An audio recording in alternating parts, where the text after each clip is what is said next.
Alexander the great का 8वां episode देखें और इसका आनंद लें। सब्सक्राइब करना न भूलें ताकि एक ही क्लिक में सभी पिछले एपिसोड देख सकें।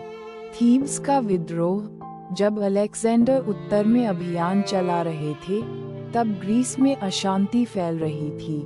थीब्स के एक व्यस्त नगर चौक में नागरिक एकत्र हुए हैं। एथेंस के समर्थन से प्रोत्साहित होकर थीब्स ने विद्रोह का बिगुल बजा दिया।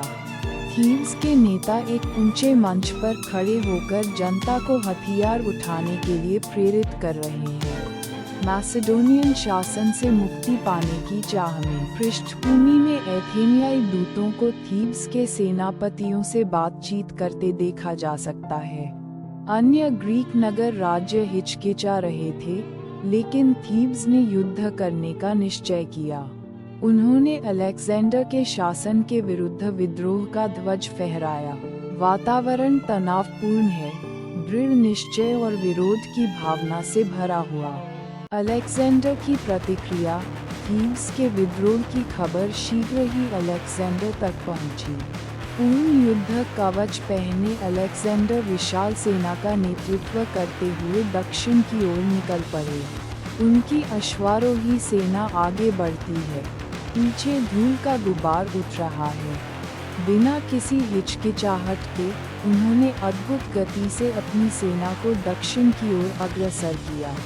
मैसेडोनियन फालंक्स पूर्ण अनुशासन में मार्च कर रही है। उनकी ढालें सूर्य की किरणों में चमक रही हैं। उनके आगमन में संकोच कर रहे ग्रीक नगर राज्यों के हृदयों में भय उत्पन्न कर दिया।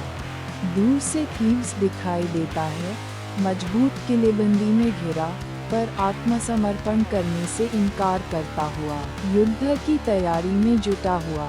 थीब्स की घेराबंदी। थीब्स घेराबंदी में है।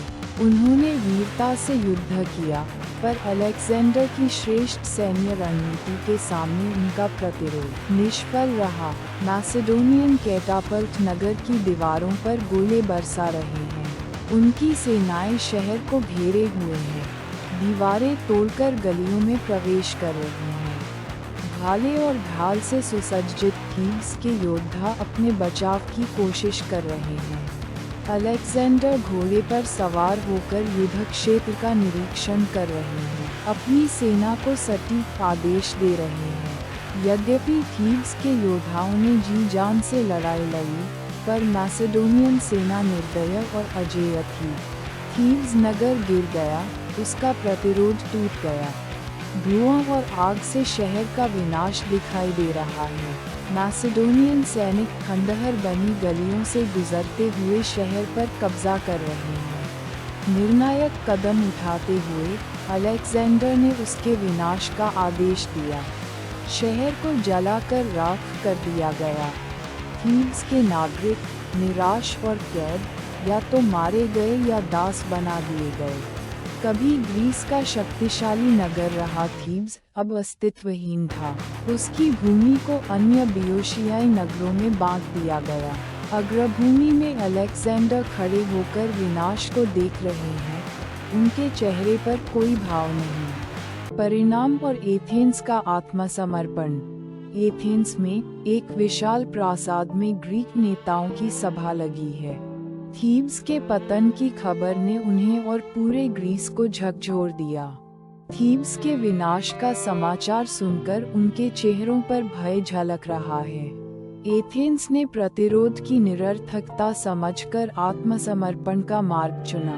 एक मैसेडोनियन दूत उनके सामने खड़ा होकर अलेक्जेंडर की शर्तें घोषित करता है।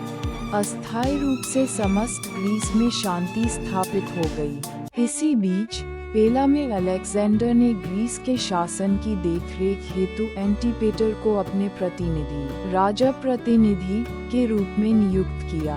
अब उसका शासन निर्विवाद था और अलेक्जेंडर ने पूर्व की ओर ध्यान केंद्रित किया, अपने महान एशिया अभियान की तैयारी के लिए।